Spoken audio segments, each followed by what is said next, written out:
എൻ്റെ വീടിൻ്റെ അടുത്തൊരു ഫ്രണ്ടുണ്ട്, എൻ്റെ വീടിൻ്റെ അടുത്തൊരു ഫ്രണ്ടുണ്ട്. ആ ഫ്രണ്ട് എന്നോട് പറഞ്ഞു, ഇത് ഞാൻ നിനക്കൊരു ചലഞ്ച് ചെയ്യാം, അത് ചെയ്യാൻ പറ്റുമോ എന്ന് ചോദിച്ചു. ഞാൻ ചെയ്യാമെന്ന് പറഞ്ഞു. ഒരു ഡ്രോയിങ് ആണ്. അപ്പം ഞാൻ സെറ്റെന്ന് പറഞ്ഞു.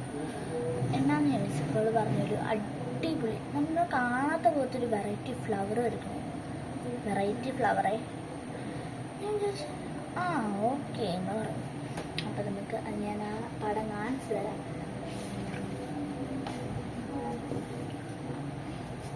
പടം കാണിച്ചു തരാന്നല്ല, വരക്കാത്. പേപ്പർ എടുക്കട്ടെ ഗൈസ്. അപ്പം നമ്മൾ പേപ്പർ എടുത്തിട്ടുണ്ട്. നമുക്കിത് വരക്കാവേ. ഗൈസ്, ഇതാണ് നമ്മൾ വരച്ചു കഴിഞ്ഞു. ആണ് നമ്മുടെ ഒരു ഫ്ലവർ. ഞാൻ എൻ്റെ ഫ്രണ്ടിന് അയച്ചു കൊടുത്തിട്ടുണ്ട്. കണ്ടോ, വെറൈറ്റി ഫ്ലവർ. പക്ഷെ എനിക്ക് വെറൈറ്റി ആയിട്ട് തോന്നിയില്ല. പക്ഷെ എനിക്ക് മനസ്സിൽ കണ്ടൊരു ഫ്ലവർ ഞങ്ങൾ വരച്ചു. ബൈ.